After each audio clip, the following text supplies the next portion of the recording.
Welcome into No Punt Intended, presented by Club Fantasy. I'm your host, Joe Zolo.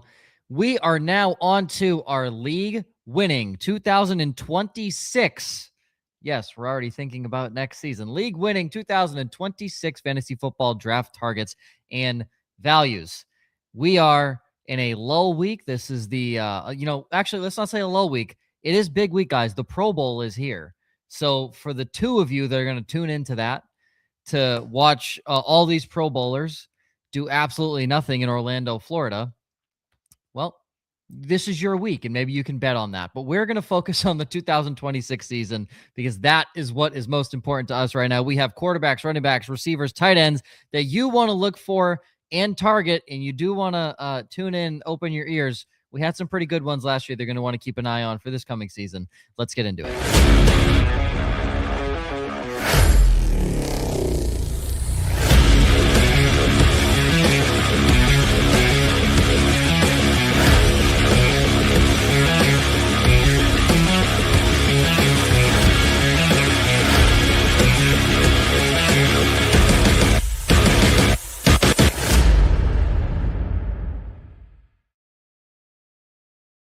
Welcome into No Punt Intended, presented by Club Fantasy. I am your host, Joe Zolo.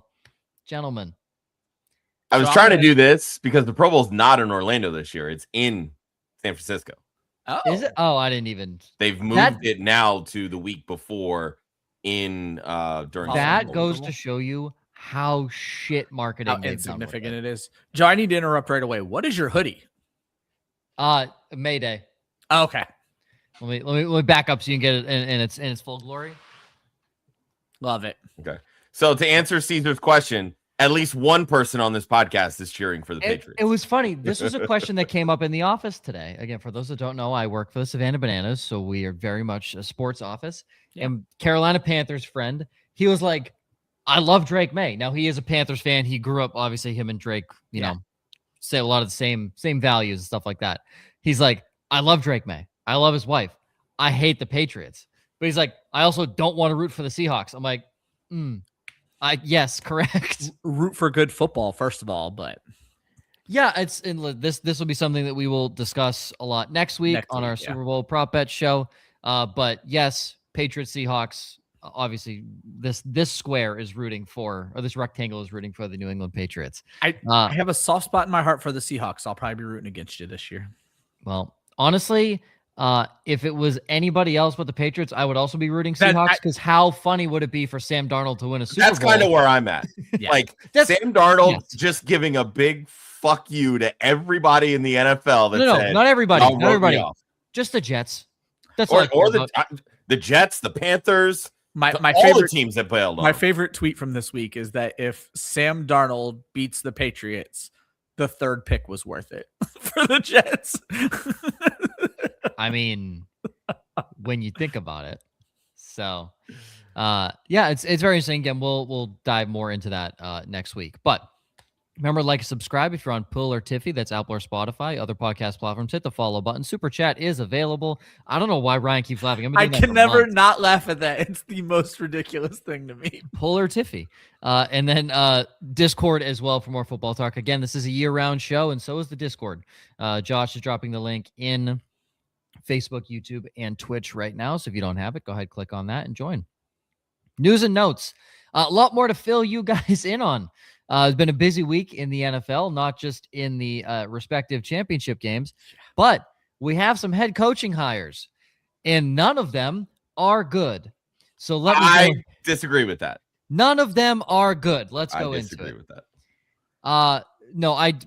Baltimore hiring Chargers defensive coordinator Jesse Minter as a new head coach. I believe that's the good one. Josh, you had called that. You said Josh called that Harbaugh brother swap and go Minter to the Ravens. Yeah, he has the link, and again, I think this is Baltimore. They've made their name on defense. It's that smash mouth style football, and I know that John obviously wasn't a defensive guy, but being a special teams coordinator kind of lends itself. A lot closer to the defensive side versus the offensive side. Plus, a lot of Minter's guys are probably still there, I would imagine. So. Exactly. Yeah, a lot of the defense. Exactly. Yeah. Pittsburgh hires former Packers and Cowboys head coach Mike McCarthy as new head coach on a 5-year deal. What I equate this to is you walked into McDonald's, you ordered a quarter pounder. You then drive home, immediately have to take a shit because you just had a McDonald's quarter pounder. Then you decide, you know what? I'm hungry. Let's go back to McDonald's for another quarter pounder. Except this quarter pounder is a lot whiter in color and about 3 times as fat. So that's the hiring of Mike McCarthy. But thank God he's a Pittsburgh native, guys. Now you have a mediocre offensive coach instead of a mediocre defense. No, not even that. Not even that. You got the quarter pounder, shit it out, and then went back for the fillet of fish. That's what you did. That's a much better comparison of these two. Why? This is mediocrity. We are fine staying at 9-8, 10-7. No, I was going to say the other way around. They're like, look, we were fine with 9-8 and we'll be fine with 8-9. I mean, one way or the other, but like what they're saying is that, or at least the narrative that's been coming out is like, Mike McCarthy's work with quarterbacks can kind of help us find the next, great Steelers. I mean, I have been bitching about that for the Steelers for a while. Which, all right, you know what? That's fine. But who are you developing? A 6th-round pick, Will Howard? Because there's no quarterback in this draft that you're drafting. I'm sorry. Oh no, it's Aaron Rodgers. They're gonna make him. They're gonna realize his potential. It was so good. I think there was another tweet that I had seen. It was so the Steelers just released a guy who peaked early on in his coaching career in his Super Bowl appearance and has done nothing since and has been a loser in the playoffs. To then go and hire a guy who peaked early in his coaching career, won a Super Bowl, and has done nothing since, has been a playoff loser. Yep. Sounds about right. Sounds about right for the Pittsburgh Steelers. Buffalo, we talked about how shitty of an idea this was, and it came to fruition. The Bills, it took them less than a week, promoted offensive coordinator Joe Brady to head coach. I firmly believe Josh Allen made this call. Like, Josh Allen... It wouldn't surprise me. I agree. Here's the thing. What was the one good thing going on for Buffalo? Their running game. Okay. Who was calling the running game? Joe Brady. Okay. So now Joe Brady has to worry about the whole fucking team. Yep. How many times have we seen a really good offensive coordinator? We said the same thing, though, about Liam Cohen taking over the Jaguars. Let's kind of pump the brakes here. I'm not pumping it. And see what Brady does to bring in a defensive coordinator. I'm going to be honest. For fantasy, I'm not mad about this. I was going to say, this keeps been good for fantasy, and now they're still exactly. Good for fantasy, this keeps the offense on track. Let him figure out who's going to run the defense. I mean, at the end of the day, the Bills need a go-to target. They need a wide receiver. I don't know if they're going to bring anybody in or if they're just going to pray that Dalton Kincaid can stay healthy and they're just going to mass target the tight end position. I think now that you didn't make a splash at head coach, I think whatever the biggest splash at wide receiver is in free agency, I think the Bills have to make it if they can afford it. So I saw Fantasy Life. They posted some like bold calls. One of our friends, Kendall Valenzuela, basically predicts that George Pickens is going to go to Buffalo and he'll be the fantasy wide receiver 1. Right. That was her bold. I wouldn't go that far with it. I was going to say I wouldn't go that far either, but it's George Pickens is going to have some suitors in free agency. The Titans will be another one because they have the most available cap space. Yeah. And that's obviously pending. Dallas doesn't franchise tag him or work out a long-term deal. Pickens or DJ Moore seems like the most likely to end up in Buffalo. DJ Moore feels very DJ Stephon Moore Diggsy. Makes more sense. Yeah, he also feels Stephon Diggsy off a little bit. So. Yeah. Cleveland hires former Baltimore offensive coordinator Todd Monken as the head coach. This is So I caught a story today that I had forgotten about. During the 2019 season, it came out that Todd Monken used to spend pregame on the field shit-talking the Browns to the opposing coordinators, talking about how the franchise is a mess and poorly run. And now he's their head coach. Same ownership. He also used to be their offensive coordinator. No, that's what I meant. During 2019, while he was their offensive coordinator, it was well known around the league. In pregame, he was shit talking his own organization to other teams, and now he is their head coach. That's crazy.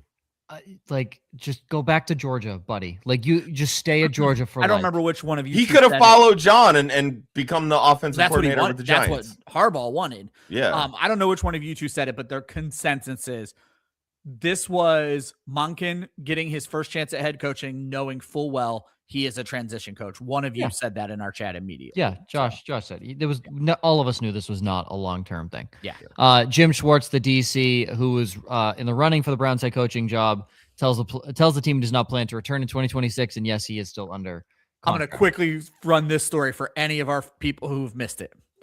The Browns' one stipulation for every coach that they agreed to hire was that they had to keep Jim Schwartz on staff.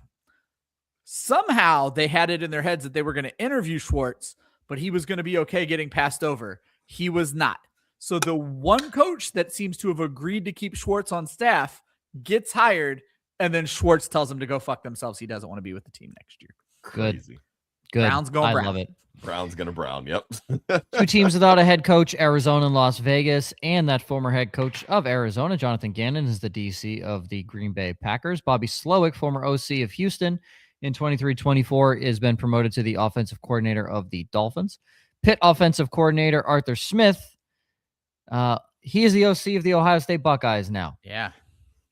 Thank God. I had to put that in there that he won't be terrorizing fantasy football managers this season. that he won't. Ding dong, the witch is dead.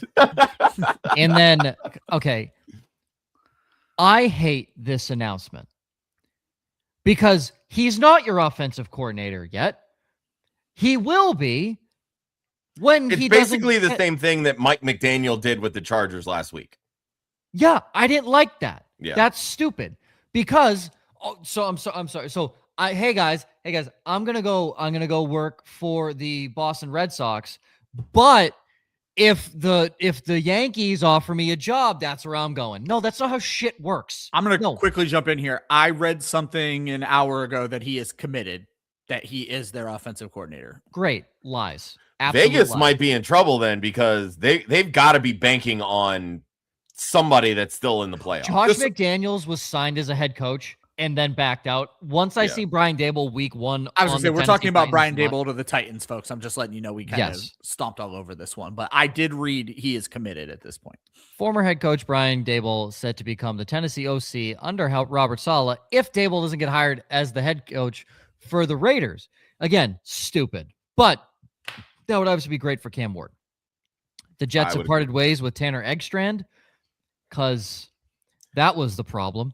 I was going to say, he was about the look, a lot went wrong for the Jets. For what he had in the cupboard, he cooked. I'm saying, with how much trouble Philly has had finding an offensive coordinator because everybody they interview, I would not hate Engstrand going to Philly right now. I would not hate it. He had Old Bay, a strip of bacon, and a single slice of zucchini, and was like, I guess I'll make it work. I guess we'll throw it in the air fryer at 400 for 5 minutes and see what happens.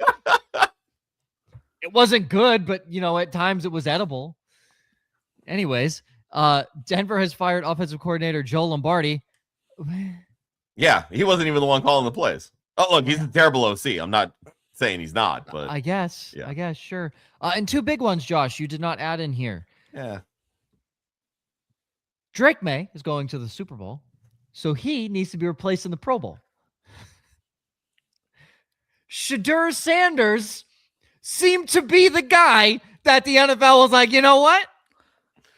That guy, 7 touchdowns to 10 interceptions. Pro Bowler. I mean, Shadur Sanders is not a worse Pro Bowl selection than Tyler Huntley, plain and simple. So. No, it is. No, he's worse. No, it is not. Yes, it is. People know who Shadur Sanders is. I was going to say, this is a marketing ploy for the NFL. That's fine. This is a marketing ploy for the NFL. Well, I heard Lawrence turned him down. I mean, you could have put Justin Fields, and I might have respected it slightly more than Shadur Sanders hater. I'm not a Sanders hater either. Sanders hater. I mean, I'm more than happy to root for the kid. And has a negative touchdown to interception ratio. Tyler Huntley started 3 games that year when he made the Pro Bowl. So this is well-established bullshit. I'm not defending Tyler Huntley. Shadur Sanders is worse. I'm just saying this is established. I hate it. The Pro Bowl. And then I would have loved to enjoy the Patriots AFC Championship more as much as the next guy this week. And then the NFL Hall of Fame voting committee had to go in just I don't even know. It's like someone give me one single reason that makes any valid sense. He got caught cheating multiple times. Okay, so has half of the Hall of Fame. Okay. I was going to say, I mean, There's your valid reason. But it's not a valid reason because half the Hall of Fame has been caught cheating. Exactly. Like so is Brady not a first ballot? How many? Maybe not. How many first ballot Hall of Famers have been caught cheating? There had to be PEDs. One person had to. Yeah, and that's the thing is that when you look at like the Baseball Hall of Fame when it comes to PEDs, they have shunned those that have been caught or suspected. Fucked yet again. The NFL has celebrated it. Well, and that to me is like, if you're going to celebrate that, like that is cheating, right? It is illegal to use PEDs. Yeah. Why are we, the Deflategate, Spygate, all this other shit? Like, he was winning championships without that stuff. So like, and I agree. And that's the Barry Bonds method to me. Like 10 people wanted to smack him on the wrist and they got their wish. It has lessened the Hall of Fame. Now, if you know anything about Canton, Ohio, it's a shithole anyway. So one less year. Ray Bill Lewis Belichick killed 2 people. Right? It's like, what are we doing? So one other thing I'll throw at you. Stop. What are we doing? You're not wrong. That's not the worst thing. I mean, it's terrible. It's up there. He murdered 2 people. No. I meant the comparison, not what Ray Lewis did. What Ray Lewis did is fucking terrible. All I'm going to say is, does this not also lend itself to the 5-year rule for players? Like, why is this the first year he's eligible? Yeah, I don't get that either. Yeah. That doesn't make any sense. The coaches having only be 1 year and then the players, it doesn't make super any sense. weird. Yeah. Yeah, it doesn't make it that especially really because he could have very easily come back to the NFL. You know what I mean? And then we have a Hall of Fame coach coaching. Correct. Yeah. Anyways, I hate it here. This is so stupid. I think it gets overturned. I think that's just it has to. That would be really overturned. I was going to say I don't think that it can be. They released a statement or something. Oh, I'll have to dig. I saw the Hall of Fame statement, but it didn't seem like it was a decision that would be reversed. It was just that we're going to investigate if people, were upholding the standards, blah, blah, blah, that they said. It's not going to get overturned. It's just going to get changed for future. So. Well, or they're going to basically revoke people's privilege on voting. Yeah. Great. Can we get rid of Orlovsky's MVP vote while we're at it too? Or can we get rid of half the world's MVP vote while we're at it too? All right. Back into the fantasy football breakouts criteria. These are players returning from injuries, player who disappointed in 25 and are primed for a bounce back, players entering a new system who are likely to their I'm going to read you the exact sentence. Players entering new systems who are likely to their game soar to new heights. See their game, damn it. Whatever. Anyways, I type quarterbacks. fast sometimes. Quarterbacks. Looking at last year, guys that we had called that went well, Trevor Lawrence and Caleb Williams and Drake May. Pretty good. Not going to complain. Yeah. Guys that missed. Bryce Young. He had some weeks. He did not. Cam Ward. It was worse than we expected. Not Cam Ward specifically, but the Titans as a whole. Did you guys see the tweet that since December 21st, the Patriots under Mike Vrabel have more wins since when the Titans fired him? Wow. Fun fact. So that's a fun little Titans fact. And then Michael Penix, that really kind of kicked me in the balls. But here we go. Talking about shitty, overrated first-round quarterbacks. Josh, we're kicking it off with J.J. McCarthy. Yeah, I was actually going to tell you, go ahead and start with Ryan because he took kind of the obvious choices. So I'm like, all right, who can I go through and take here? But I do like the idea. Again, the idea. Already a bad start. Yeah, you're right. I know. I'm kicking myself. You don't have to say much. You could have said Shough. And you know what? You're right. I could have gone with Michael Penix like you did last year, right?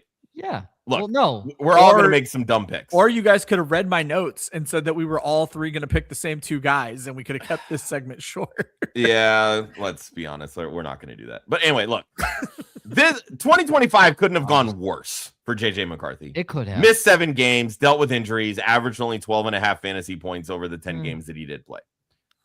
But it's hard to argue that he has a good ecosystem. Kevin O'Connell is a good head coach. It's a good offensive system, and we've seen the offense work with competent quarterback play. He also has Justin Jefferson. He has Jordan Addison. He has weapons, and it is a good offensive line when healthy. My biggest thing here is basically we never should have thought that J.J. McCarthy was going to be good in 2025. This was essentially his rookie year. He missed all of his rookie season. This was his first year starting. He didn't stay healthy, which did not help matters.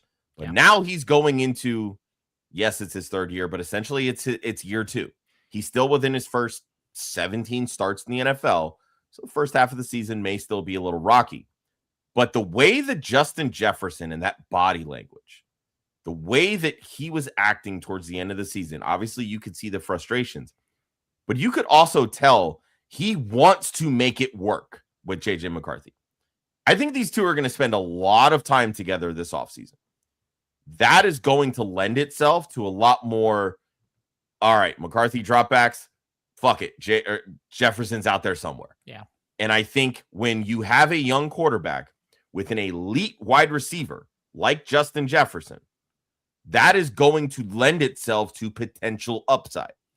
But the other side of this, and I spent part of last week saying we need to stop overvaluing quarterbacks that can run the football. Yeah. But he was on pace for close to 400 yards this year.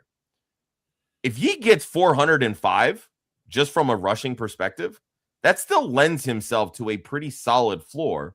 When you have weapons like Jefferson and Jordan Addison, that's going to put him in that top 15 conversation.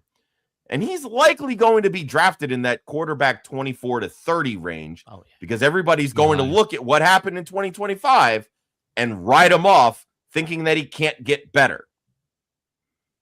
What happened this year with Sam Darnold? What happened last year with Sam Darnold, right? Like, quarterbacks can actually improve. Yeah. And we need to remember Darnold that. Quarterback 28 this year? Just in points per game, yes, but he finished top 15 overall. Okay.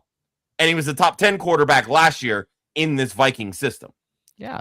Coming off of a downtrodden seasons with the Jets, the Panthers, and a backup as in San Francisco. I'm happy for him.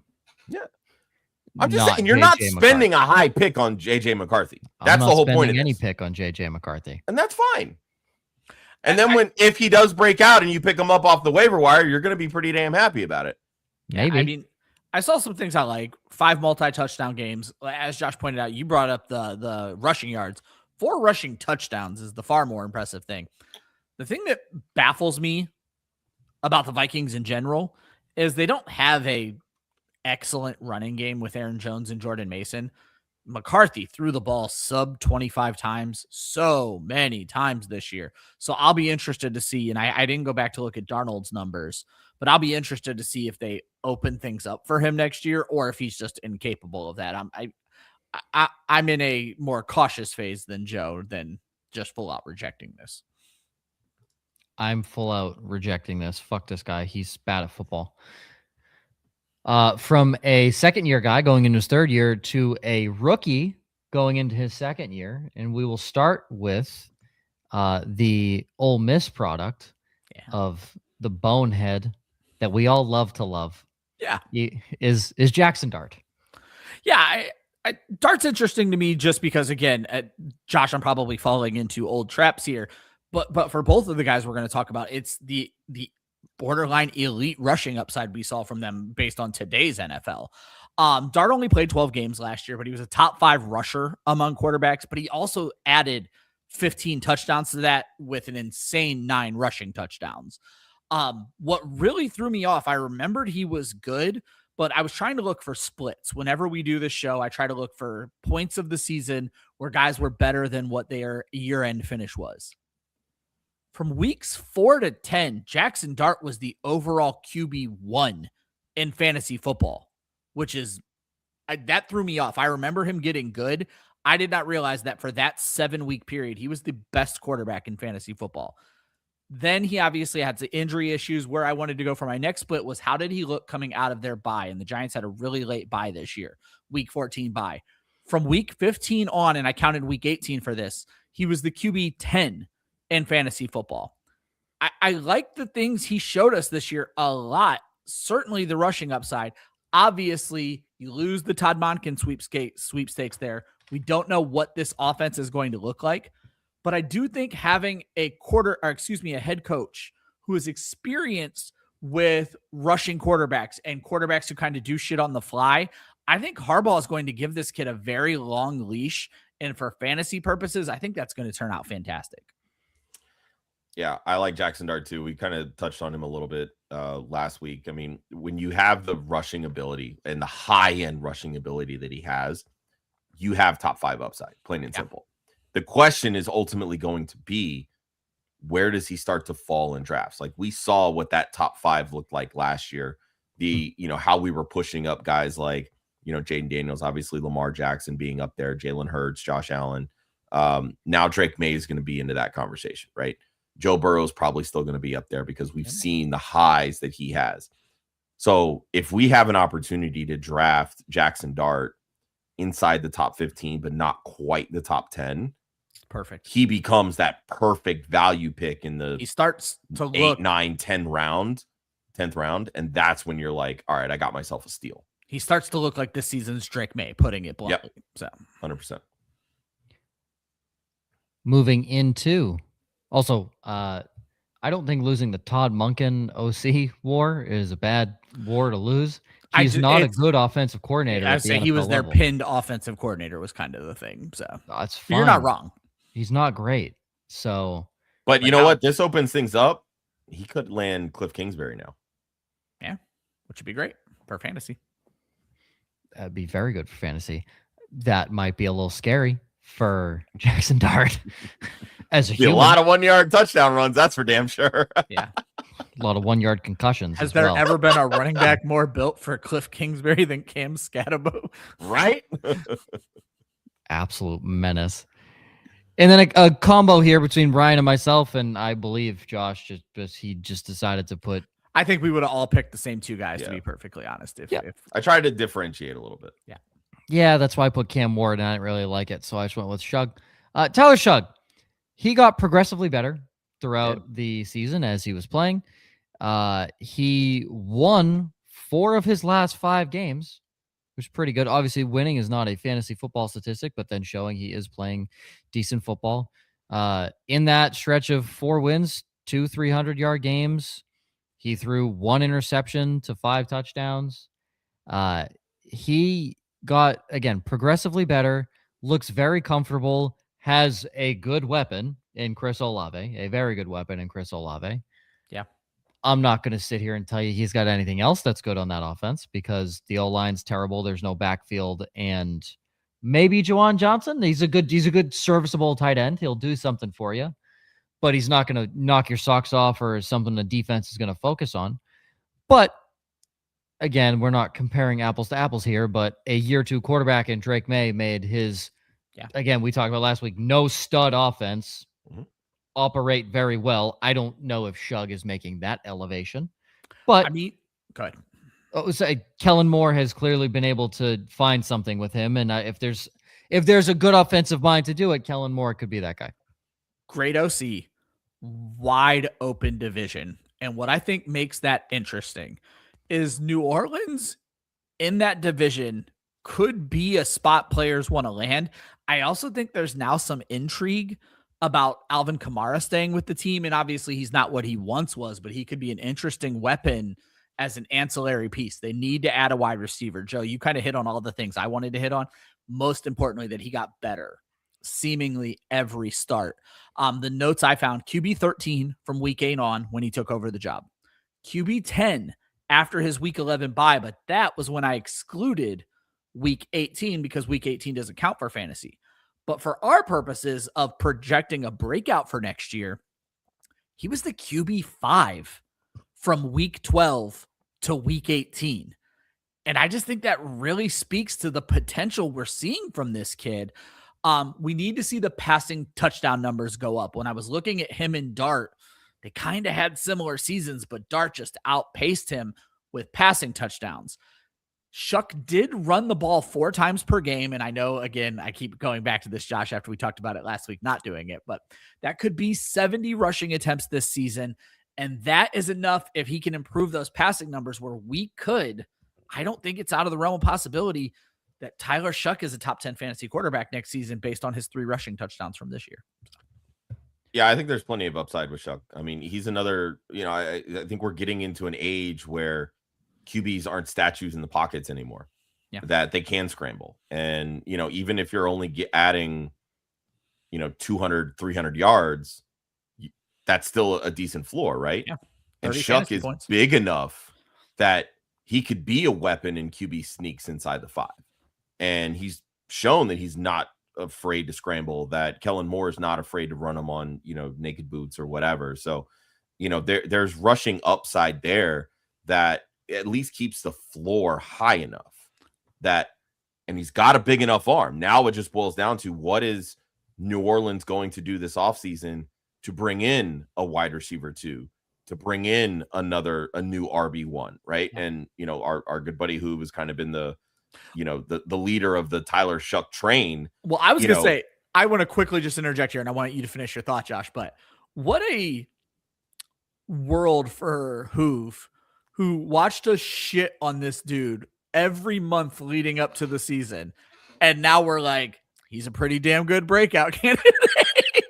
So he is, and that's the tune change of college football now. And I also like that, not to toot our own horn, shout out to Hoove for staying on us, but we're also a show that can tell you we were wrong on our priors, and we're willing, new information comes new outlooks. So. Yeah.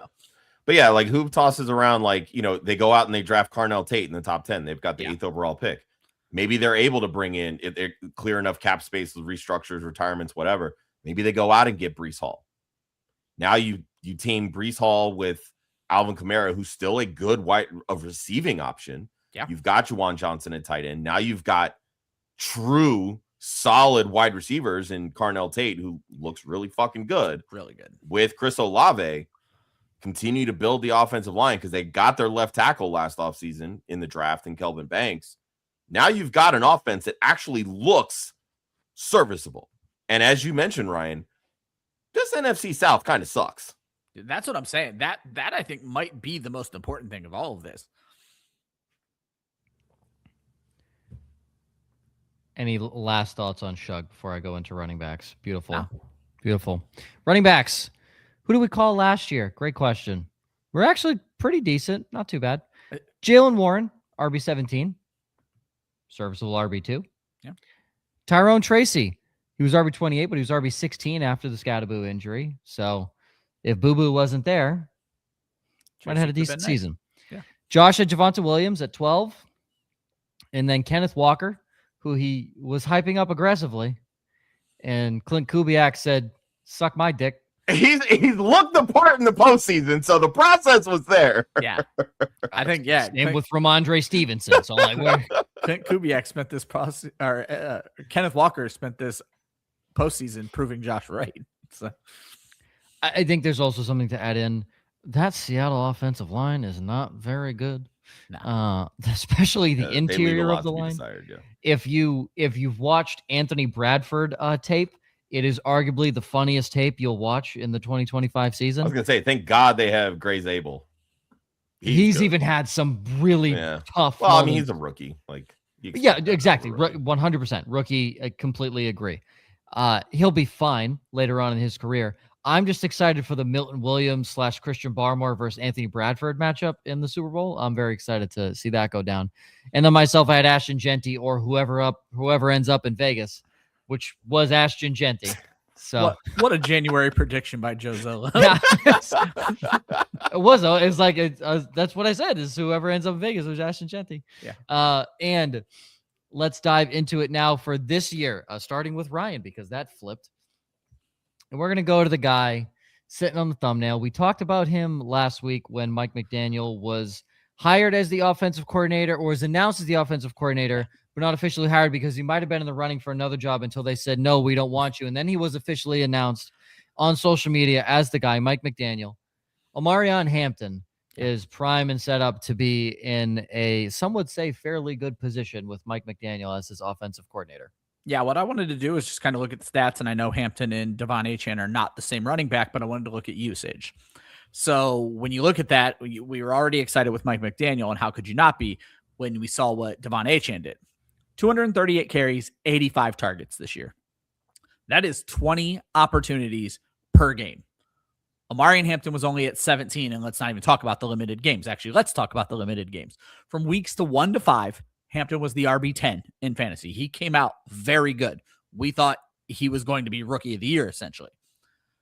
Obviously, there were the injuries, lots of injuries, not just to Hampton, to the offensive line. From weeks 14 to 17, though, when they got Hampton back involved as they were fighting for the playoffs, he was the RB16 in fantasy.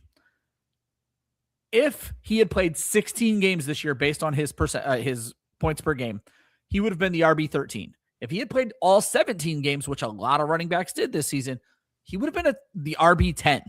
The fact of the matter is we're looking at potentially 50 more touches / opportunities for Omarion Hampton next year, including a lot more in the passing game where he was more involved this year than we thought he would be. There is definite top 5 upside for Omarion Hampton at a position where younger backs routinely steal top 10 and top 5 spots. I think the kid's a steal next year, no matter where he goes. But the fact of the matter is he's not going in round 1. He's probably not going in round 2. I think he is the perfect round 3 running back. I saw a mock draft where somebody had him as RB5. Okay. And I was like, what? Are you even high? with the projection, that feels really aggressive. I mean, that feels like I'll be honest with you. I'm very curious when we go through and start doing our projections, where he ultimately ends up, because so I'll tell you right now, and this was my gut check for our show. He was my RB9 in round 2. So I may be wrong about the round 3 thing, but right now for my gut check, fine. I have him as RB9. I probably would actually move him to 8. At this point, I was really high on, not that I shouldn't be, but I have Travion Henderson maybe a little bit higher than he needs to be. So yeah, you were smoking something making that. I have Henderson at 8 and Hampton at 9. I would probably just flip them. So, but I have them right next to each other in the second round. I do think that because I know there was a lot of talk about, Matthew Berry's my guy, and that was Hampton this year. Berry is a year too early. Yeah, Hampton's good. Before we go into a year too early, Ryan, I'm interested in your top 10 because I would like to know who is beating out Hampton. Okay, so this was just a gut for our way too early mock draft. I'm going to give you my running backs. This will be a little hard for me. Gibbs, Bajan, which I have decided I would flip those recently, but Gibbs, Bajan, Devon Achane, Jonathan Taylor, Christian McCaffrey at 5, James Cook at 6, Chase Brown at 7, Henderson at 8, Hampton at 9, and then Scatabo at 10. Wow. Interesting. Yep. Saquon Barkley nowhere to be found. I'm not a big Saquon guy, and I don't think it gets much better next year. I did have, I figured you'd call me out on Genty. I have him at 11. So not until anything gets better in Vegas. So something you could bring in the greatest coach on planet. You could bring in something like that. They need to do something about that offensive line. Just to answer the question, 3rd round, Saquon Barkley is my RB16. I mean, if he falls to the 3rd round, I don't think he's fallen that far. I honestly, I think we're going to get a Saquon bounce back. But again, I mean, the name value is going to hold him higher. Oh, yeah. Let me be clear. I'm not predicting ADP. I'm telling you where, as of, what was that, Josh? 2 weeks ago, that's where I would have taken him as of 2 weeks ago. As of January 14th, 2026. Yes, as of January 14th, Ryan this is where Ryan thinks Saquon Barkley is going to finish January 4th of 2027. Yeah. And that is Bible, folks. You can Stone take that cold lock, folks. Yep. That is as good as an FDIC insured bank check, right? Good for up to $100,000. But speaking of the year too early, Jeremiyah Love, the rookie out of Notre Dame. Some might have said he should have won the Heisman. Others say no one should have won the Heisman, and it should have been pushed to next year because there were no good candidates. I disagree. Mendoza had a great year, and I'm perfectly fine with him winning. Statistically, it wasn't great, but yeah. I mean, look, you undefeated, and you win the Heisman, 100%. 2,500 passing yards is not a great season, but anyways, Jeremiyah Love, a guy who a lot of people like and enjoy, and if there's one thing Notre Dame can do, it's put out big guys, and he's a big one. Yeah, I mean, 6'6", 215, like that's pretty prototypical size for a workhorse running back in today's NFL. So he's definitely got the body type, a very explosive runner, over close to, I believe it's over 7 yards per carry combined the last 2 seasons. He's had over 1,300 rushing yards in each season and over 30 rushing touchdowns combined the last 2 seasons. The kid produces. He plays the workhorse role. And I think, and the biggest reason why I'm putting him here as like a potential breakout is not because I don't think people are going to know who Jeremiyah Love is. I think that his ADP is going to be a little bit more depressed than what many might believe, because people are going to have buyer's remorse because they hyped up Ashton Jeanty last year. And again, Jeanty had an okay season all told. Like, he finished overall as the RB11. But when you look at his play, you did not see RB11. I think he had 1 good game all season where he had the 3 touchdown game, 2 good games, whatever it may. But the overall usage, it was pretty meh. And again, it was the ecosystem, right? We all thought that the Raiders would be a great landing spot because Pete Carroll was going to feed him the ball a ton. And he did. But without a solid offensive line, without good quarterback play, that's why you only got 3 some odd yards per carry, right? But I think the biggest difference when you look at the possibilities that lied ahead for Jeanty last season versus what could potentially be there for Love in 2026, the teams inside that top 10, because that's where I think Love will go. Yeah. Because this is the kind of draft, and I know, and Hoove is in the chat, he can probably chime in and verify this, but we've talked a little bit about this in the Discord. There are most of the top end talent in this draft is not at premium positions. Not fantasy positions. Well, not fantasy positions, but I'm saying premium positions in general. Like, I know edge rusher is really high. There's a couple of really good offensive tackles, but there's 1 good quarterback. And then you'll have some wide receivers that might get pushed up, but people are talking about an off-ball linebacker in Sonny Styles inside the top 10. Yeah. They're talking about a safety in Caleb Downs inside the top 10. We saw Kyle Hamilton, who we all said should have been a high-end pick, get falling back because he doesn't play a, quote, premium position, right? Well, Jeremiyah Love is an absolute stud, but he is ultimately going to get pushed up, I think, because of the fact that there's not these guys at these there's not a top 10 corner in this draft. Yeah. Right? I'm just going to quickly throw this out there. I know we're about to spend an entire month on this. I'm very early in my research. I like this wide receiver class, and I think people are sleeping on it as of this moment. I think there's good wide receivers, but I don't think there's great wide receivers. That's my thing with this class. You might be right there. I think it's a quality draft, and there's a lot of quality wide receivers. And that's probably where But again, I don't think there's any great ones. So I think that again, they might get pushed up a little bit. But speaking of Jeremiyah Love, like, look at the teams that could potentially be in the market, right? Like, if there's a top 5 team, look at Tennessee. I don't think they will, and I certainly don't think they should, but I think they'll be a wild card, right? So what I was going to give you the way too early mock drafts. Yeah. Now, I'm not here to bang Mel Kiper's drum. I think he should probably not have a job, along with 95% of the people at ESPN. And then I'm using Tankathon. Those are the only 2 places that have mock drafts out currently. McShay did one, and he actually had Love going 3 to Arizona, which I don't like that at all. So Todd McShay should probably also not have a job, because that's insane. But again, dumb franchises do dumb things. Like, the Raiders were a bad team. Bad teams should not be taking running backs that high. Arizona, bad team, should not be taking a running back that high. Yeah, but just no. I was going to make that same point, because I was like, when has that worked? Yeah. And really, the only times it's worked that I can recall are Barkley and Elliott. Did it? Listen, I'm not denying the talent for fantasy. Barkley and Elliott. Yeah, obviously for fantasy. Yeah. This isn't a fantasy. This is the NFL draft. It didn't work for the Giants. It didn't make them better. I agree. No, but Elliott was a missing piece in a way for Dallas. Oh, sure. Well, running behind He helped that, complement that offense, right? running behind. And I think, and when you look at some of the other options later in that top 10, you look at New Orleans at 8. They put some pieces there. You drop Tyler Shough, looks like a guy that we can, we literally just talked about him. You put Jeremiyah Love behind that offensive line and Tyler Shough at quarterback. I think there's work that can be done. And of course, the Chiefs are sitting there at 9.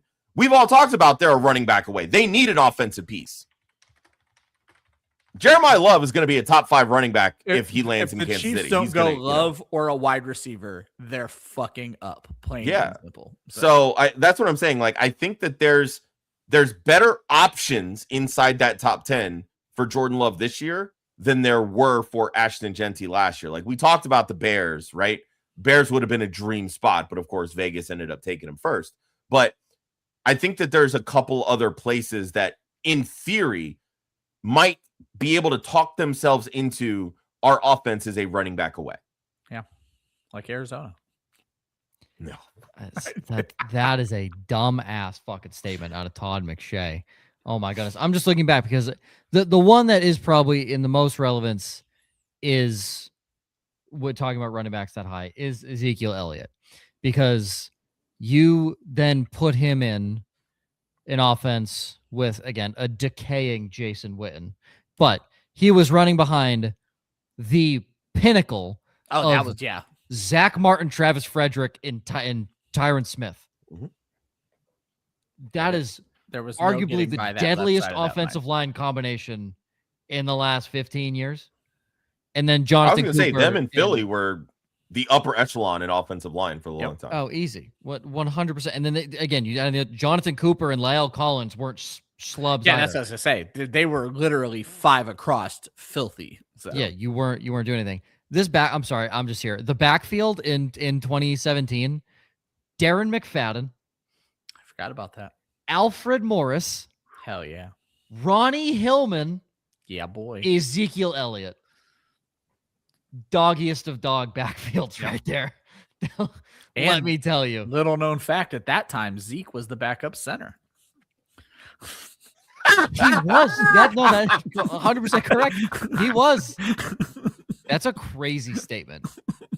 That is a Vince Wilfork was the emergency quarterback for the Patriots. That's right. Fun fact.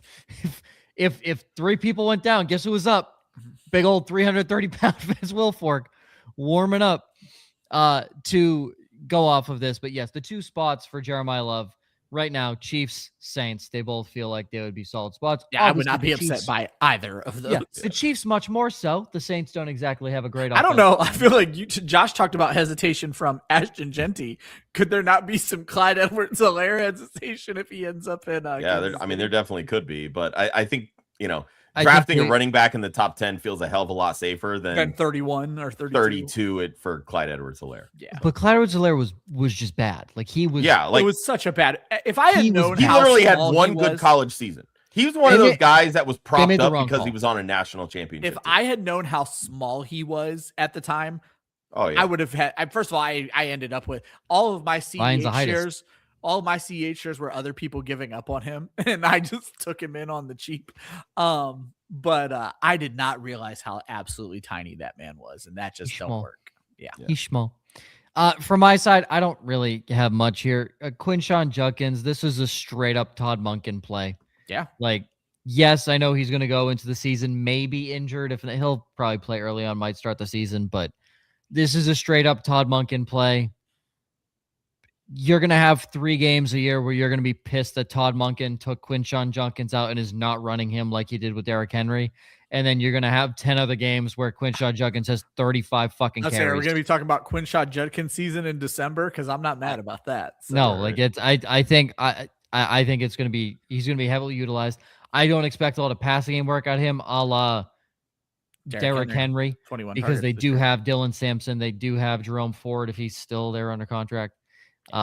So there's better receiving options that they will put in, again, a Keaton Mitchell, a Justice Hill, who probably don't deserve field time over Derrick Henry. The Dylan Sampson to Justice Hill comp is interesting and one I might dig into a little later. Yeah. So I like Judkins on the rush. And then just to be a dick, whoever backs up Christian McCaffrey. Just to be a dick. Just to be an ass. We are I love predicting Christian the McCaffrey. Christian McCaffrey downfall. Yeah. I love Christian McCaffrey. I want that. That's very clear. I know that's known, but I want that very clear. This just happens to be the down Christian McCaffrey year in terms of history. So, sorry, Christian.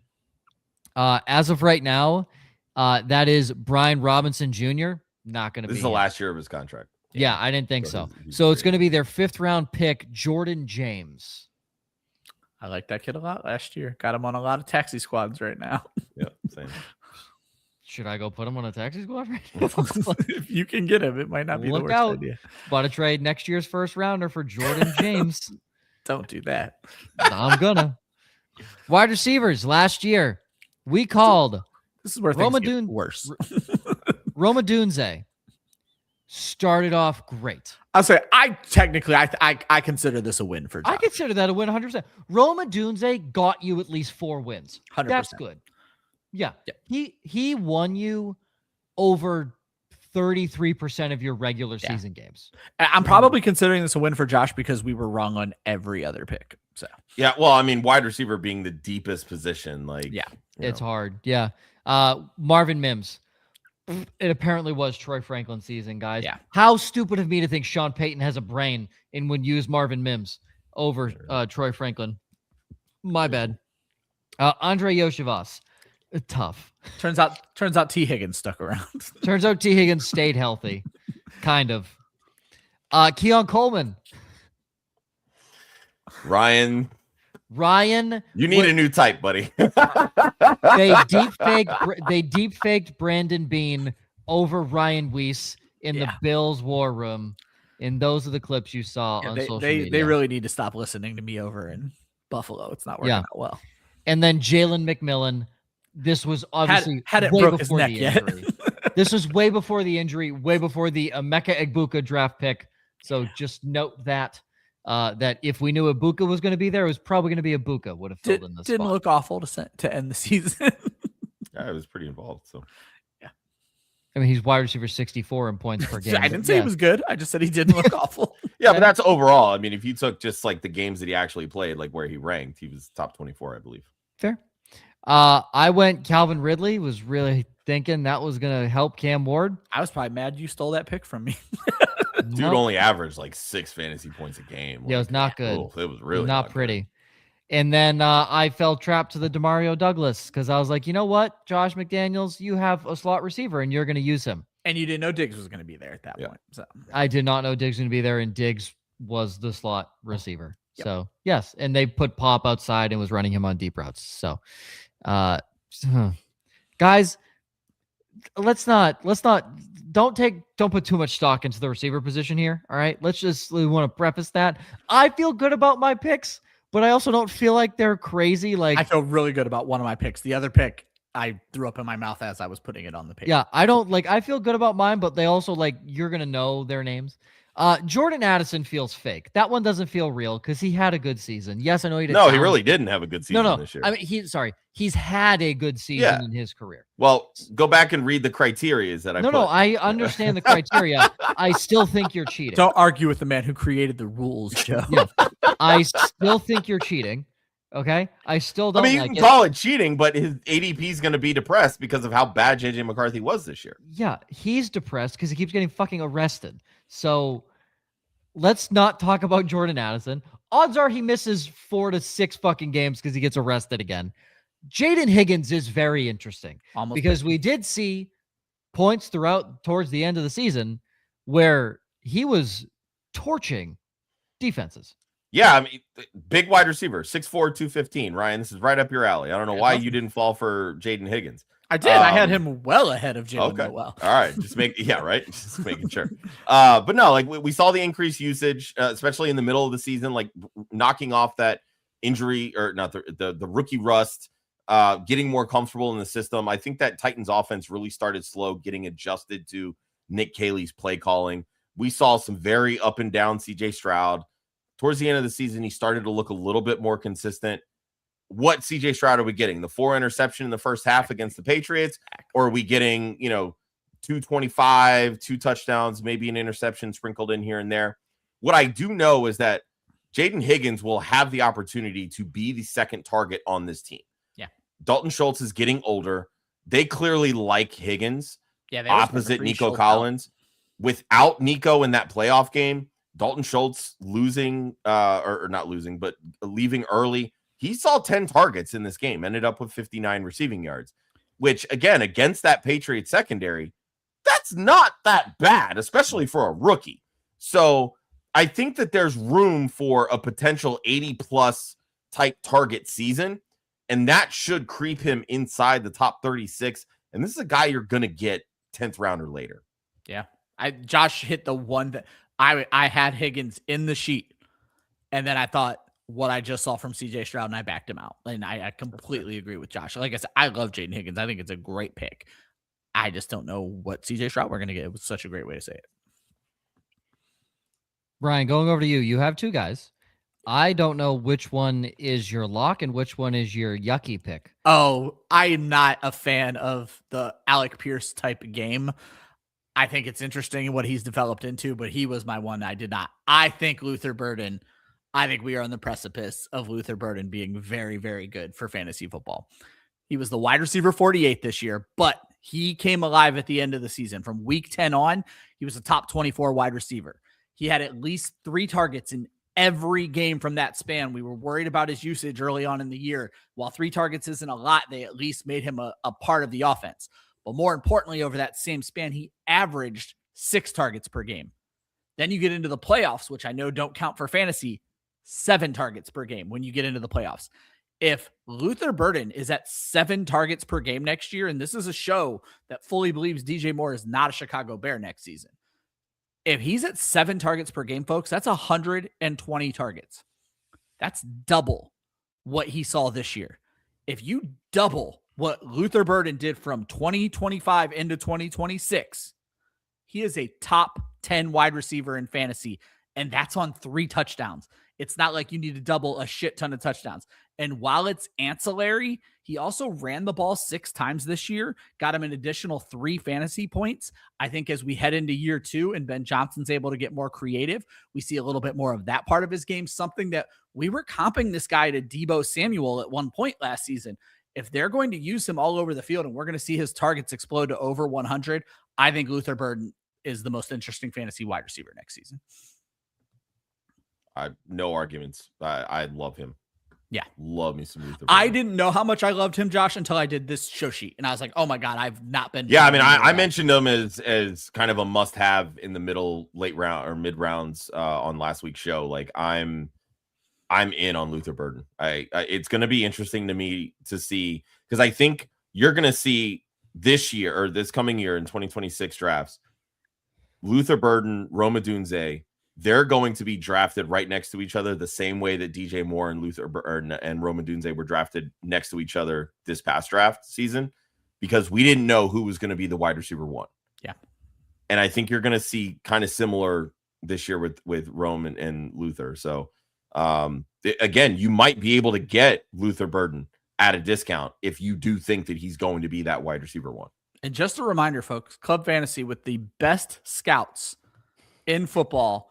Wendy said that Luther Burden had the best shoes at training camp this year, and she knew he was destined for greatness. Shout out, Wendy. Took a little while, but I feel like we're getting there. It happens. Yeah, I think we all said it too. We agreed once DJ Moore was out of the picture, Luther Burden was bound to be set up for success, and that looks like that is. I was one of the highest rookie rankers on Luther Burden last year. Didn't love the Chicago landing spot, much like we didn't love the Chicago landing spot for Rome Odunze. It takes time, and I think we're going to see it this year. We needed Keenan Allen to get out of the way. Now we need DJ Moore to get out of the way. Fucking yeah. Love you, Keenan. Let's bring you out to pasture, buddy. Okay. It's time for the white boy to eat. All right. Time for the white boy to go back. I meant from Chicago each year. I'm not just talking about Lad. I know where Joe is going with this, but no. I only care about Lad McConkey. That's all I care about. My guys, again, Parker Washington feels like I just think Brian Thomas Jr. is out and Parker Washington's wide receiver 2. So where I see The that. fact that we have multiple sources talking about Brian Thomas Jr. being out is just wild to me. Bye, bitch. See ya. The one I like is Rashid Shaheed. We have mentioned him a few times on this show when he was in New Orleans. I believe we mentioned him going into 2 seasons ago, potentially, as a very good, or was it last year? No, it was 2 years ago. You were, Joe, I'm giving you all the credit here. You were on this. We all said he was a threat to score from anywhere on the field. And then that was the season where in the first 4 games, they hit him on that same seam route. He had like 7 touchdowns in like 4 or 5 games. Like, it was crazy. Yeah. Well, in the first 2 weeks, I think he had 3 touchdowns. That was when they started 2-0. Everyone's like, oh my God, the Saints are great. Yes. 100%. And then they went 4-13. And coincidentally, Shaheed got hurt. And I think that's why they fell apart. So, well, anyways. I was wondering if you were just going to let it slide. I was gonna, and then I was like, I don't know if I can let that one go. A big plus. If you get points for return touchdowns. Yeah, yes. 100%. Arguably, this could arguably be the bit. Now, I'm not talking kick returns because we don't have a kick returner. But from a punt returner standpoint, you might be looking at the best punt returner matchup in Super Bowl history between Marcus Jones and Rashid Shaheed. And you may be laughing at that fact. Marcus Jones averages the most yards per return on a punt in NFL history at 16.1. Yeah. So, like, I'm telling you, like, you might not see punters punt to these guys. They might punt everything out of bounds. That's a very real possibility in this game. From a defense and special teams perspective, these were 2 teams I latched on early in the season for DFS because of their potential to score touchdowns on D and special teams. This could make the Super Bowl so interesting, and Rashid Shaheed is a big part of that. We always talk about 3 phases. Marcus Jones and Rashid Shaheed are going to be massive pieces to this puzzle here for the Seahawks and the Patriots in the Super Bowl. Are we concerned? Now, you guys always know this stuff better than me. Is Shaheed locked in to Seattle next season? Okay, perfect. Because I was concerned if Kubiak's gone, which it seems like he's going to get one of these last 2 jobs, are we then concerned for Shaheed? But we're not. So I wouldn't say I'm incredibly concerned because I think Shaheed is going to have a market that's going to either set him up as a 2 deep threat somewhere, or let's be clear. Sorry to cut you off, Joe. If Kubiak ends up with the Raiders, there's a good chance Shaheed. And they need wide receiver talent. So I think that's a prime spot. Sorry, yeah, 100%. That was my next sentence. I'm like, if Kubiak goes to Vegas, which if the 2 offers are Vegas or Arizona, I'm picking Vegas 10 times out of Vegas. And again, to me, that boils down to, does Kubiak like Mendoza? Does 100%. He see Mendoza being a fit? Because, I mean, that is going to be the pick for Vegas. It can't be. It has to be that pick, right? So if Kubiak sees him as somebody that can operate his offense, which if you watched Mendoza in Indiana this season, he can operate Kubiak's respectfully, offense if Sam Darnold can operate it, so can Fernando Mendoza. 100%. Like, I didn't watch a single down of Indiana football, and I know Fernando Mendoza can do what Sam Darnold. I've seen quite a bit of Mendoza, and obviously throughout the college football playoff, and then watching him against Miami's defense, which Miami has a stout defense. Their defense good. Yeah, and they're bringing a lot of players in the NFL this season. He's Mendoza's going to be good. You put a line in front of him, I'm actually kind of excited. To me, he's like, when you look at prime Kirk Cousins from an accuracy perspective, it's what with the ability to run. That to me, that is that ceiling. Is it because he's white, Josh? Is it because he's white? No, I heard he's Kirk Cousin who won't shrink in the spotlight. It could very well be that too. But I'm just saying, like, from an accuracy perspective, like that's kind of how I see Mendoza. So, anyways, back to the real point of this, Rashid Shaheed. Yeah. And then we go on to Fernando Mendoza. But even if he's not locked into Seattle, I kind of like that he's not locked into Seattle because then he's probably going to go somewhere that's, 1, going to pay him, and which then in turn 2 means we're going to use him. Yeah. In and of it. Again, looking at wide receiver teams, if he follows Kubiak, which would probably makes sense because the team traded for him and Kubiak probably it's the same thing that Myers did with McDaniels going to Vegas. Yep. Mm-hmm. Exactly. So Kubiak gets him in Vegas. Let's say, again, we've pegged every receiver to New England. Rashid Shaheed with Drake May's deep ball would feed families. My only worry there is that they have, I don't want to call it a deep wide receiver room because they don't really have like a standout. They don't have a deep threat. They've got Booty, Kyle Williams gets deep. Kayshon Boutte gets deep. Who's the Kyle Williams can't fucking catch. Okay, we're not.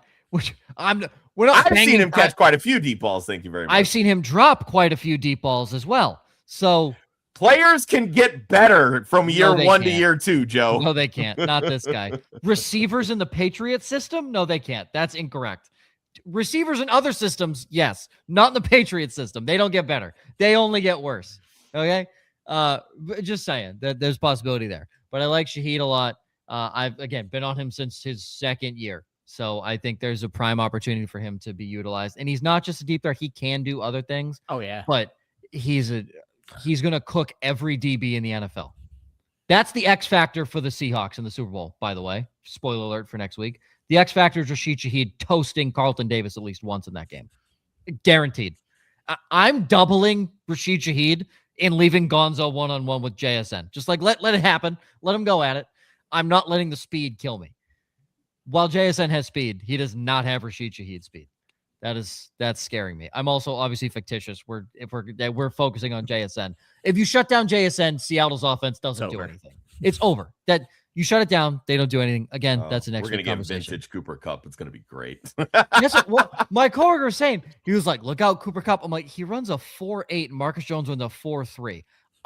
Even if Jones isn't airtight, locked on coverage. Well, no, that's the problem. Is Jones is going to be so fast in his back pedal, he's going to create separation for Cooper Kupp. That's what I'm saying. He's like, watch out, Kupp's in his bag. I'm like, Kupp can still catch. He's not getting the separation that he used to get. No.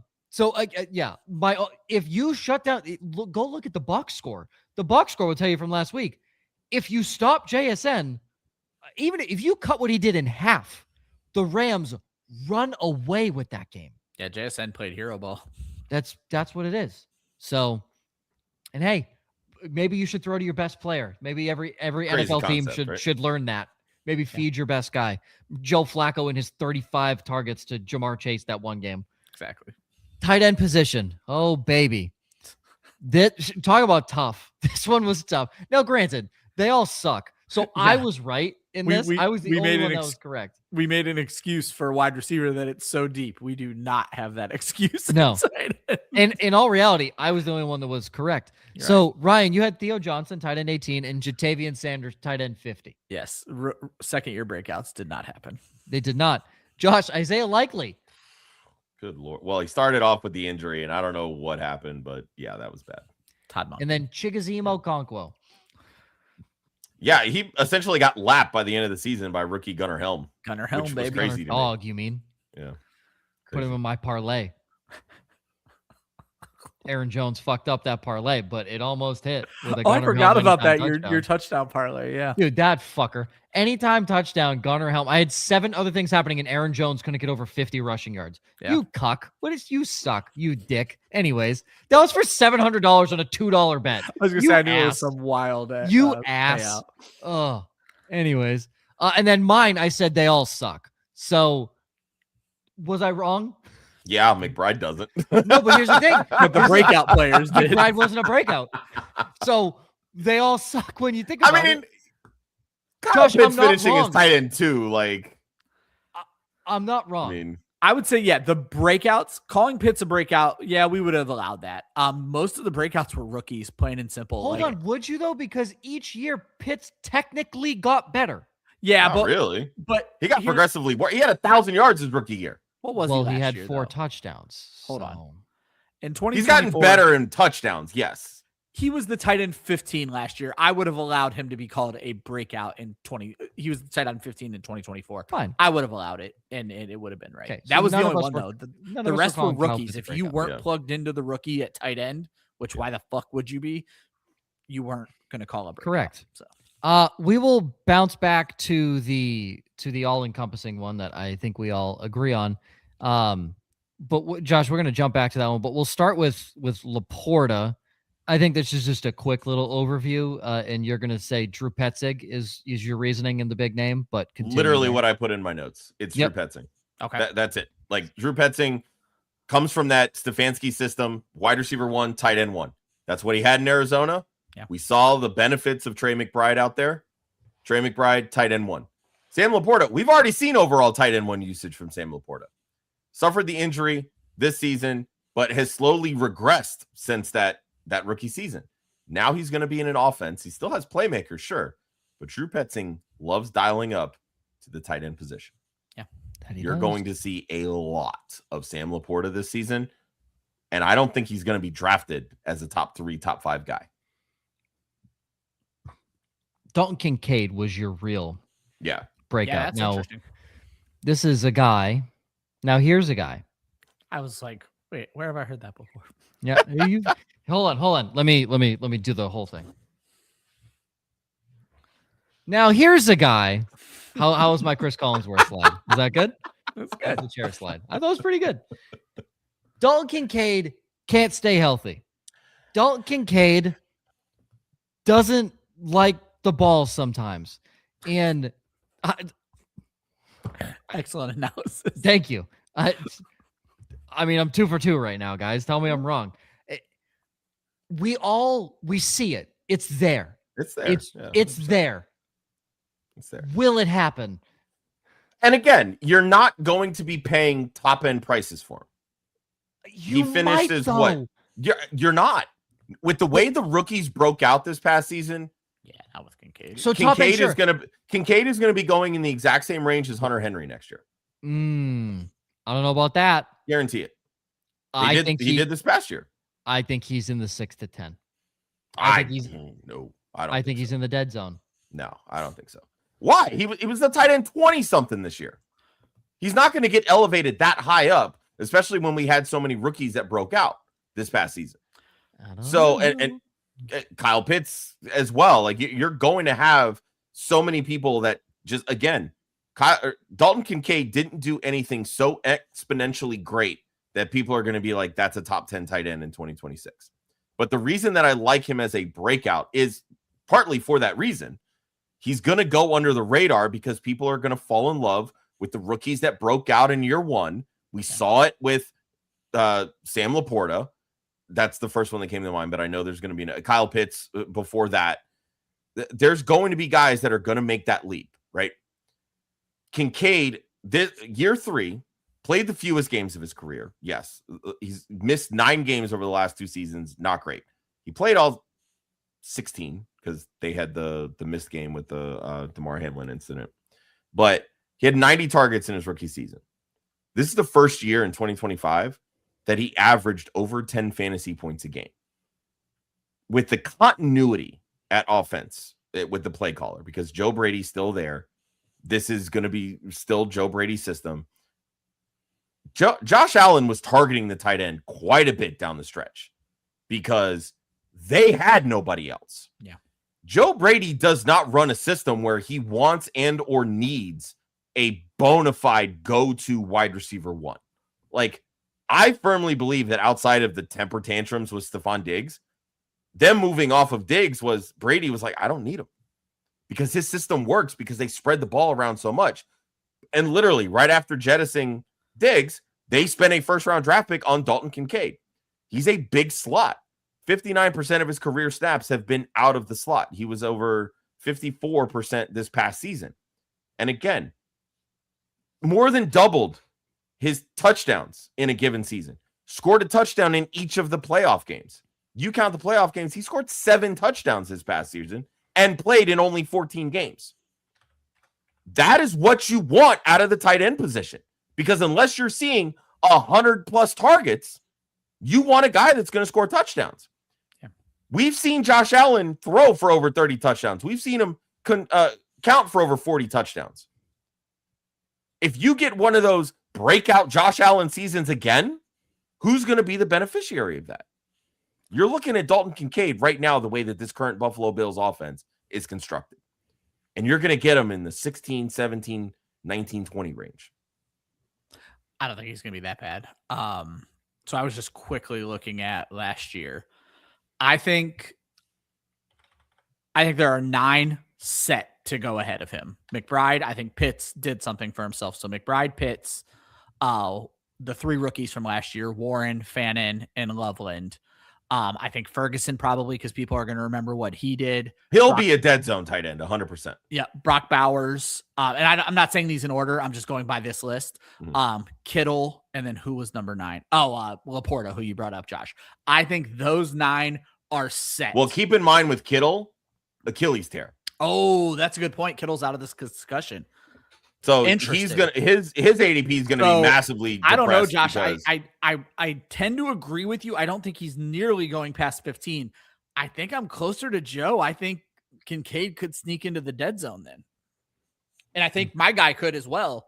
And it could be a problem for fantasy. So I don't know. I don't know if this guy is. And the guy we're talking about is Oronde Gadsden. And we had mentioned his name last week when Mike McDaniel was again signed but not officially announced because it wasn't official, and then it became official 3 days later. But he was announced, and we saw about a 2 to 3 week stretch of Oronde Gadsden and what he can do. Very clearly he has talent. And I'll dive in here real quick. I did the same thing with Gadsden that I did with Omarion Hampton. Obviously we like him because McDaniels is there, but also it's a different circumstance with the Chargers. I always, when I talk about Gadsden, I like to give credit to Josh. As soon as the Chargers started having their O-line injuries, Josh pretty much hit the nail on the head that Gadsden and Ladd McConkey were fucked. Because when an O-line, especially at tackle, starts taking injuries, you have to have blocking tight ends, and that's not Gadsden. And when you bring in blocking tight ends, Gadsden's going to lose time, and the slot wide receiver loses time. So kudos to Josh for kind of predicting that. Gadsden didn't play week 1 and week 2. He did start in week 3. And what I did is I did what I do. I look for samples. From week 3 to week 9, Oronde Gadsden was the tight end 6 in fantasy. And then he had problems with his own injuries and those offensive line injuries. But the thing I really like, he did all of that with just 2 receiving touchdowns. Tight end 6 on just 2 touchdowns. You get this McDaniels offense. He only scored 3 touchdowns all year, Gadsden. Darren Waller scored 6 touchdowns on fewer targets than Gadsden. You have to think this is going to be a similar role, and you have to think Oronde Gadsden, a very athletic tight end, is around the same athleticism as an older Darren Waller. I think the volume may not change a ton for Gadsden, but I think we're going to see touchdown upside. And at tight end, predicting it correctly can win you your league. And we're not chasing regression upside like Mark Andrews last year. We're chasing progression. We're chasing a guy who only scored 3 touchdowns and is now going to be in a position to score many, many more this season. Even double digits wouldn't surprise me if McDaniels can get Justin Herbert in this offense going. Yeah, because I mean, you look at Gadsden, obviously you're going to get Slater back. You're going to get Joe Alt back, right? Just those 2 guys being healthy frees up Gadsden to run more out of the slot, run more out wide. He doesn't need to be in line because he's not an inline tight end.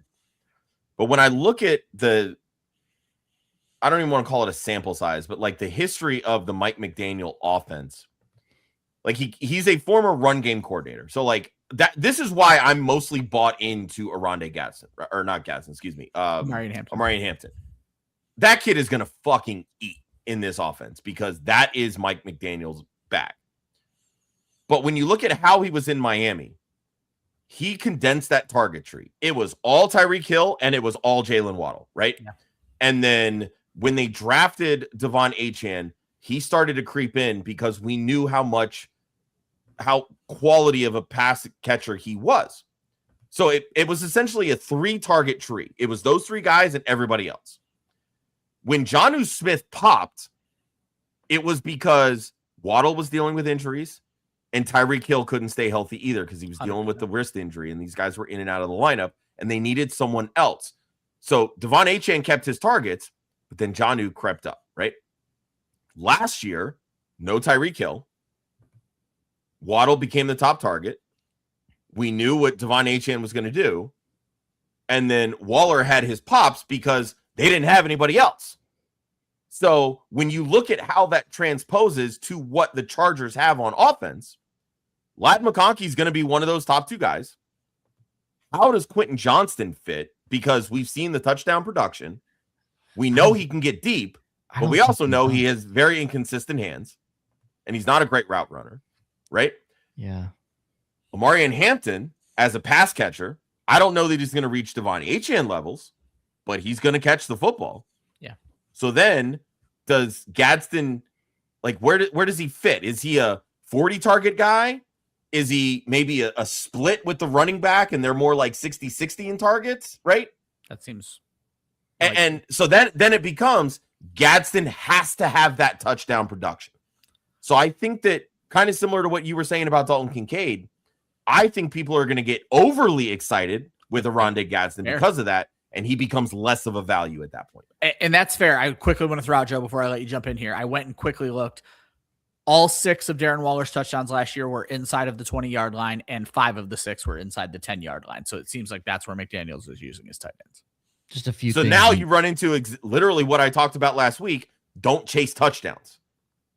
Yep. But identify who can be that touchdown breakout, because that's where you're going to find the value. Yep. So maybe Gadsden is that value heading into 2026. Just a couple thoughts here in general. I was debating Trey Harris as a wide receiver breakout because I don't think Quinton Johnston is right in this Mike McDaniel system. It doesn't make sense. That's fair. I think Trey Harris makes more sense. We've been trying to bury this man QJ for years. Well, we've said he's a one-trick pony. Mm-hmm. And as much as, of course, Tyreek Hill was a deep threat and so was Jalen Waddle, they are not one-trick ponies. Well, and keep in mind, too, like QJ's heading into year 4. You drafted Trey Harris last year in the 2nd round. Maybe QJ is a trade target. That's my exact point. Is they're going to trade him because they don't want it. They don't want the 5th-year option, and they don't want to resign it. Like that. That's why I think he's gone. If they don't pick up his 5th-year option, I think he gets traded halfway through the season. That's why I like Trey Harris. Well, even if they pick up the 5th-year option, maybe that becomes a more attractive trade target because now a team has him for 2 years. Has the 2 years, 100%. They don't have to try and figure out the contract. Completely agree. Another thing to add in here. Why I like this is because Mike McDaniel, obviously, when there's a vacated target or an injured target in his passing game, it normally trickles to the tight end. Mm-hmm. The thing I don't like, you talked about him being a very run game coordinator. There's a world where Will Dissly catches 3 to 4 passes a game and one's in the end zone. And I mean that for real. He rotated tight ends a lot. That Greg Dulcich. Oh, there was that guy was the tight end one championship who drove us nuts. I'm trying to remember. Durham Smythe. Yep, Smythe. Yep. There's a Will Dissly, also not old. He's 27. That's not old. He's fine. And Will Dissly, by far the best blocking tight end they have on the roster. It's not even close. That is like having an agile offensive lineman out there. That's how great of a blocking tight end Will Dissly is. And he's no slouch at catching the football either. Yep. There's a world where Will Dissly fucks Oronde Gadsden. Yep. Not in that way, but like in that way. Like it could get real dirty real fast between Will Dissly and Oronde Gadsden. And now this is an overall Chargers thing. I'm looking at their contract situation because I was wondering how long was Will Dissly under contract. They have Tyler Conklin. They have Hayden Hurst. They have a couple guys signed to like futures deals. They're all 1-year deals. This is not, they're not real deals. Will Dissly and Oronde Gadsden are under contract. Those are going to be their 2 guys going into the season. Maybe they bring back Conklin. Who knows? I guarantee you McDaniel probably tries to poach Dulcich or somebody from Miami. Wouldn't surprise me one bit. Wouldn't surprise me at all. Because Dulcich isn't a half bad. But Dulcich and Gadsden are redundant. They're the redundant. Player. Dulcich can block slightly better than. I'm not saying good. That's just out of experience as well. Yeah, correct. Yeah, that's like 100%. You bring in somebody that knows your offense. Yes. Yeah. So things I want to just point out with this chart. I'm just going to list off names for you guys. Okay. And I just want to. This is an overall NFL Chargers view of what I think we all think of this Chargers team. Ryan has no idea where I'm going. So this is great. Ladd McConkey, Trey Harris, Quinton Johnston, Oronde Gadsden, Joe Alt, Omarion Hampton, Dayon Henley, Odafe Owe, Junior Colson, Zion Johnson, Tuli Tuipulotu. I'm still scrolling here. That's it. All of those guys, what do they have in common, Ryan? They're on rookie contracts. Rookie deals. That's where I thought you were going to go with this. They can't figure it the fuck out. The Chargers as a whole. Now, if I were to tell you that you had those guys, and granted, some of them unproven, some of them inconsistent, like a Quinton Johnston, but you have, again, an arguable wide receiver one, a guy who we think is going to be a very good running back in the backfield. You have two straight weapons. Add in the third, because we have seen Oronde Gadsden do well. Yeah. And yes, it's a small sample size. It's a rookie tight end. If they do well in a small sample size, they're probably pretty decent. They're probably pretty decent. So 3 great weapons plus 2 very good tackles. Granted, yes, they are injury prone. Zion Johnson, hit or miss, but for the most part, pretty good running guard. Not the best passing not the best pass blocking guard. Could be great for McDaniel's offense, though. A fantastic edge rusher in Tui Pelotu. A great middle linebacker duo in Junior Colson and Dayon Henley. How can this team not figure it the fuck out? How? That doesn't make any sense. I'm going to spoil it for you. Justin Herbert has no sack in the playoffs. He has nothing. Like that's a problem. Can someone get through his head? It feels like, for an NBA comp, it feels like Jason Tatum. So what I will throw out there, it obviously did not work. It did not work. But I felt like McDaniel injected some confidence into Tua Tagovailoa. And if there's a guy to come in here and change who Justin Herbert is, hopefully for the better, it's Mike McDaniel. Yeah. And you're, of course, allowed to, everybody's going to have a bad game. Herbert has bad stretches. Well, he doesn't have just bad. He had the worst game of his career before the bye, and then gets hurt. And like there's no other way to look at Justin Herbert's second half of the season than an absolute disaster. Yeah, it's tough, and I hope, again, it's not like none of us dislike Herbert. It's just we expect to see that. All right. That was just as I was looking through the contract for tight ends, I just saw that. Thought it was a fun little observation. Yeah. Next week, folks, Super Bowl prop bets, arguably our most fun show of the year, where Joe gets to tell you what the first song of the Super Bowl halftime. My man's on a heater. I have an in. By the way. I might use that in. Oh my God. We are one of the guys we are bringing on to the Party Animals is in the Super Bowl halftime show. Shut the fuck up. We got insider trading going on. Okay. How much money can I win right now? Anyways, we need to edit this part out of the show. Yeah, we'll edit this part out. For those that don't know, just in general though, I've guessed 2 of the last 3. I guessed Rihanna, I guessed Usher, and I'm blanking on who was last year's show. But I did not get Kendrick. I did not get Kendrick's right. But yes, I guessed the previous 2 correctly. Yeah. And one was Bitch Better Have My Money. It was plus 1,100, and that I'm resting on that. That was where I straight up told you there is 0 chance she was going to be allowed to perform that song. All-timer. Got it right. So. Absolute all-timer. Yeah. And then she ended on Diamonds, a great song. But yeah, so next week, we love it. We do our normal like prop bets of like. We should have, I'm confirming with him, but we should have Mark Drumheller back. As we always do. Yep. As we always do. Yeah. But we'll go through, of course, all the regular bets of the spread, money line, over, under, some little prop bets you can make at any point in time. And then we get into the good stuff. And this is Ryan's show sheet. And now you may always remember, if you've been here a long time, you may remember the show ends on the most important bets imaginable. The only thing that matters, the Puppy Bowl.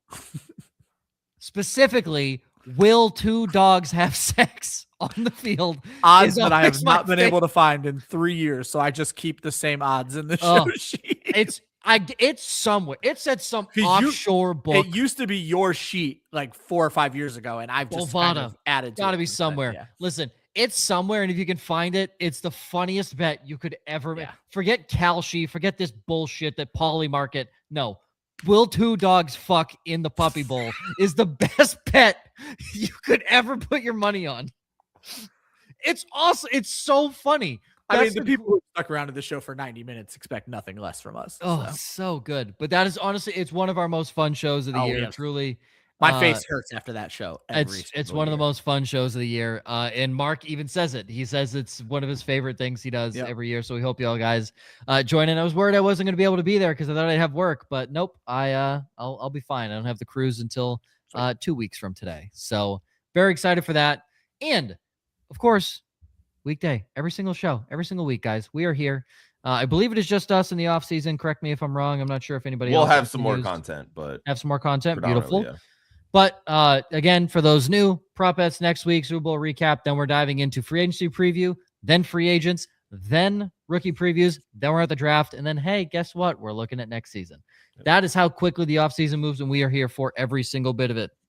For Josh, Ryan, myself, you can follow Club Fantasy on Facebook, Twitter, and Instagram at Club Fantasy FFL. The URL, clubfantasyffl.com. Always remember, defense wins championships. Offense wins fantasy football. We will see you next week.